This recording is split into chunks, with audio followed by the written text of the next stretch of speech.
A few years ago, I was in a training class for my job, and after the instructor took her place at the podium, her first question to the class was this. She said, "If you suddenly received $100,000, what would you do with it?" So, me having the mindset that I have and the way I think, I was the first one to throw my hands up in the air and answer the question, right? But before I tell you what I said, let me tell you some of the answers that the other people in the room gave.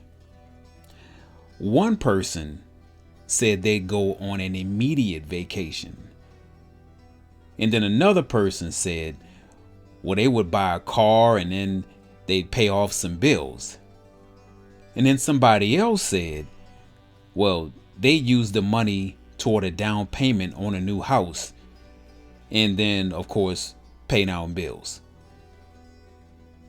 You want to know what my answer was? When the question was asked, I immediately said, I'd stick it in an index fund. Now, the instructor and most of the people there were really impressed. But what they didn't know was that thought process about money, that was just second nature to me. I'm sure there's a lot of you listening to this right now that can relate to this when I say that there was a time in my life when I was living paycheck to paycheck. I was barely able to pay the rent, barely able to buy food, and the job I had at that time, thank God for a job, but at the same time, it felt like I was in a prison. But let me tell you what I did. I had a talk with Jesus, and I told him, I said, Lord, I know what to do with money. And Lord, I just pray that you would just give me an opportunity to have more of it so I can manage it well for you. The Bible tells us to be good stewards of money. The money that we get, you can buy, nice stuff with it, but God really gives us money to manage it for him. It all belongs to him anyway, right? So now, continuing with the story, it took some years. It took some years to get the type of finances that I needed and wanted.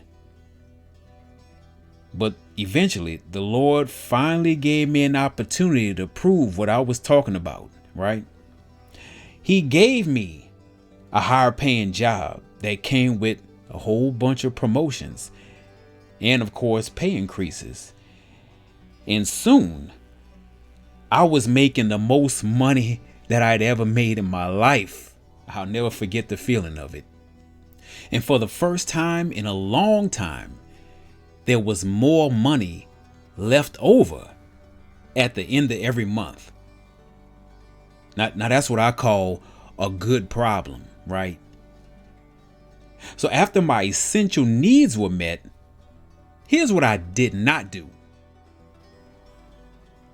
I didn't splurge on a new car. There was nothing wrong with my car. And at that time, I think my car, it was about 10 years old, maybe more, but it wasn't falling apart. It was working just fine. Why would I go and buy a new one and then have another debt? And the car was paid off, by the way. I didn't buy new clothes. My clothes were fine. They weren't tattered and torn. Everything fit. I looked great, and I didn't care what anybody else thought of me. So why should I buy clothes? What I definitely didn't do is what a whole lot of people do. I didn't splurge on fast food. I was always taught to bring my own lunch. I don't care if it's a peanut butter and jelly sandwich. Bring your lunch, because whatever you buy, that stuff is marked up. Especially if you order DoorDash or some other food delivery service. That's an indulgence that just steals your wealth. So I didn't splurge on anything. I bought my necessities. I didn't inflate my lifestyle, is what I'm trying to say. Now, let me tell you what I did do. I invested in the stock market. And don't let anybody tell you that the stock market is not a good investment or is not a good place to put your money. Don't let anybody tell you about these schemes and in different ways to get rich quick, because you will end up losing your money quick. That's the only quick thing that will happen, and you'll cry quickly. You'll definitely experience a whole lot of sadness quicker than not.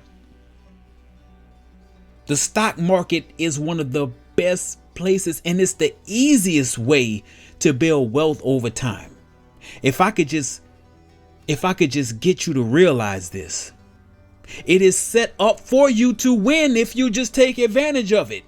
That's what I did. But they won't tell you that. They'll tell you to spend your money and make everybody else rich. I don't want to get on a tangent. Let me calm down. Listen, every extra dollar that I could squeeze out of the extra money that I was making, I invested it in the stock market. Let me tell you something. Your idea of money is wrong. It is not your fault. I don't blame you. But what I would blame you for is not changing course. Once you know better, you got to do better. What we all have to realize is that every extra dollar that we have, once we take care of our necessities, you pay your bills, you buy groceries. Let's say after you pay everything, maybe even some of your wants, right? Just some. Let's say after every paycheck, you have $100 left over. Every dollar in that $100 represents a seed. Think of it this way. Let's say somebody gave you a bag of seeds and said, okay, this is all the food you're getting. Good luck. Would you eat all those seeds and then not have anything else? Of course not. Now, maybe you'd eat some so you could survive. I mean, if somebody gave you a whole bag of seeds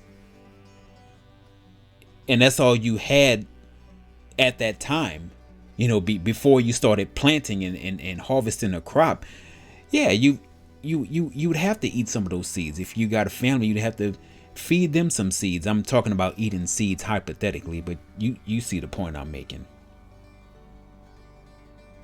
After you eat what you needed to eat, i.e., paying bills, buying food, things of that nature, you would need to plant those seeds so that you could grow more food. You want to grow more than what you have, not consume the little bit that you have. You want to make it multiply, right? And you already know that when you plant seeds and grow plants, a lot of those plants will over time begin to flower, and then they produce more seeds that you can plant next year and then grow more crops which grow more seeds. That's how wealth is that's how wealth is accumulated. It's the same concept. Listen, I don't care if you only got $25 a month to spare. That's 25 seeds that you can plant by investing so you can grow your money. Let me tell you something. You are the captain of this ship. You are in charge of your money, and you got to tell it where to go. Don't just look at all these commercials on TV when they tell you, we're giving a special deal, a 0% interest on this car. Buy today. You don't even need a down payment. They're lying to you. Don't go to the store and do retail therapy and all this stuff. Stay focused.